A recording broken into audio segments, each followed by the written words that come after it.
Try it.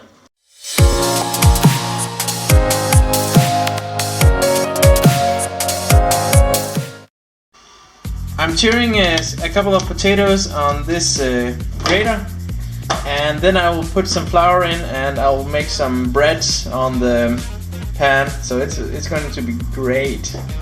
It's quite easy, you just mix in some flour.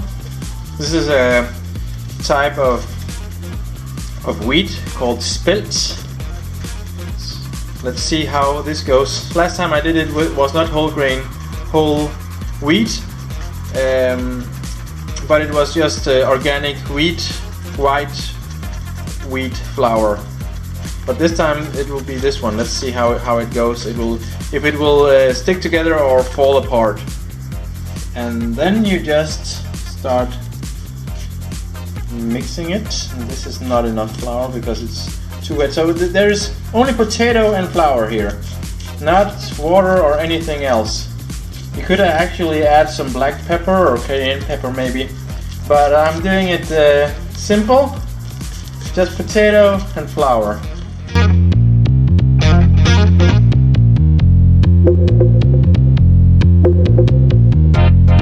So when it begins to stick like that, you have added enough flour, and then you just work with it a bit. It's easier if you can hold the bowl with the other hand. I like it to be a bit wet, because but not super wet, because then I will have some flour on the table, and then when I make the bread, I'll add a bit of. But I'm not sure if that's a good strategy, because when it's wet, I can also keep some of it in the refrigerator if I can't eat everything. So it's better if it's completely dry. So that's why I like it wet also. Then when you have played around with it a bit, you depends on the size of your pan, but I take a small handful of it, or sometimes a bit more, depending on how thick you want the bread to be, and yeah. So a handful, and then you put it on a table with flour, and then I just form it. Could actually do it all the way without a roller, but I guess it's a bit easier with a rolling thing to roll it out. But otherwise, just give it some flour. In the beginning I was really afraid of flour, but now I don't really, regarding using too much flour, but now it's just, yeah, you just use it, it'll fall off if there's too much. So something like this.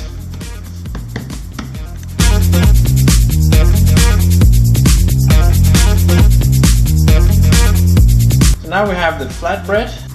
So now we have the dough on the hot pan, and I'm just waiting for the dough to get hot and to begin to smoke a bit. And I might have not put enough flour on, because it might stick to the pan. So if you don't put enough flour on it, it will stick to the pan, and it will be not very good. Super fail. See, a bit of smoke is coming up, but I want it to smoke even more. And this is the first time I use this type of flour called Spelt. Probably work much better with just white organic flour. So yeah, we had enough flour, so it doesn't stick to the pan, so that's good.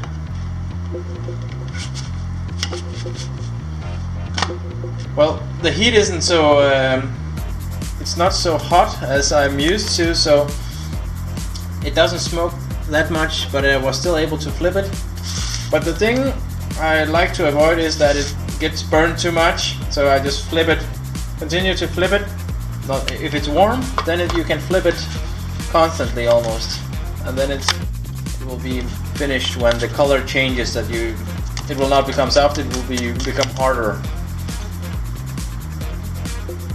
So let's see how it goes with this. And sometimes it starts to like move up, and then you need to like push it down on the sides so that they will also cook, so you don't eat raw flour. You can see the color difference here. It's cooked, but here it's not.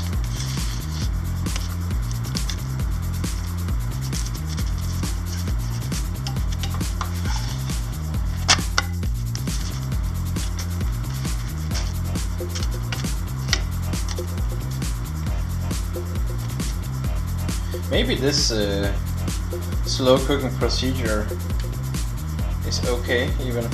So the thing we want to avoid is these black marks. They are not so bad yet. But if we could avoid them completely, it would be pretty nice. So the thing you can actually do is to just do the starting here on the pan and then put it in the oven. And I'm still experimenting. I have not tried it with these in the oven, but I'm actually curious about if they actually do finish when potatoes are mixed in, because it seems like the potatoes need a bit more than a couple of minutes on each side. Whoa, look at this, I'm just a total noob, and I'm cooking these rice here, and it's too small thing, and I didn't want to do it in one of the others that we have that is too big. Oh Jesus Christ. Well, my brother will kill me when he sees this, and I'm going to kill myself probably. Oh, I can just do it like that. It might work. Let's see if they're completely undercooked or what happens. It seems to get pretty well done here.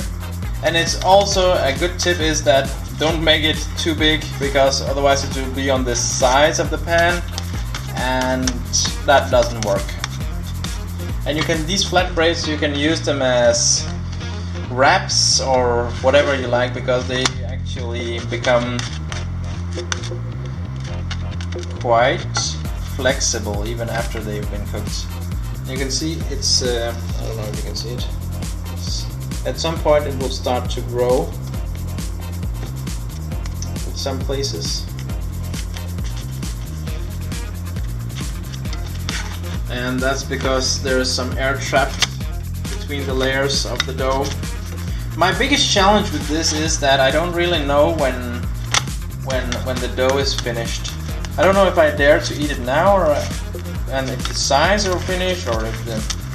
So that's why it's probably a good idea to put it in an oven to get it done so you can speed up the process of making these breads. Or just use high heat, I don't know.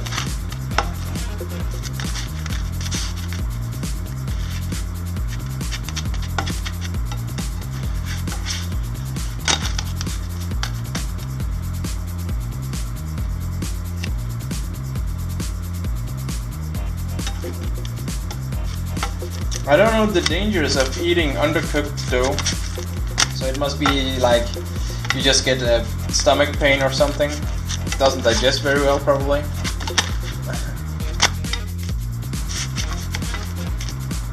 So we would like to avoid that. But otherwise, if you look into, you know, environmental issues and you live in Denmark, you should eat a lot of potatoes and also corn, because we grow a lot of that here in Denmark.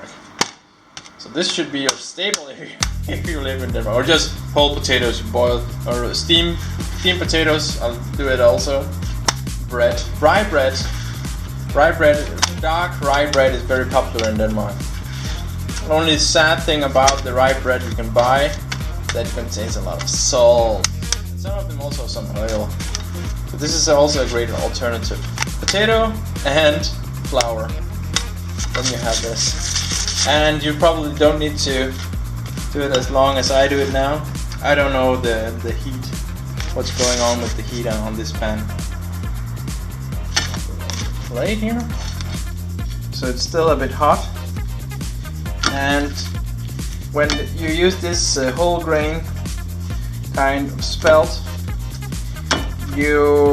it's still a bit, quite flexible, but as you can see, it will break much easier than if you use just white flour. Oh, it's hot.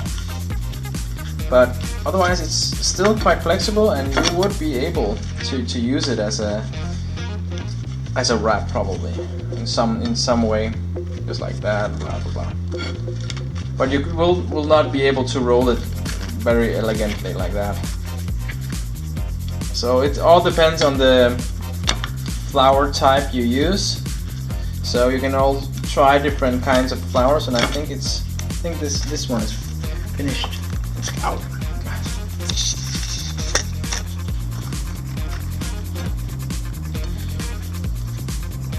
I made some yesterday too, and actually in the middle it looked a bit undercooked, or it was very soft, but this one is completely done. So the thickness also has something to say about how fast these will get done. So let's try it out. This is also a good idea to like make this, and then you can put your tomato sauce and other vegetables in the oven, and you have a pizza. So that's also cool.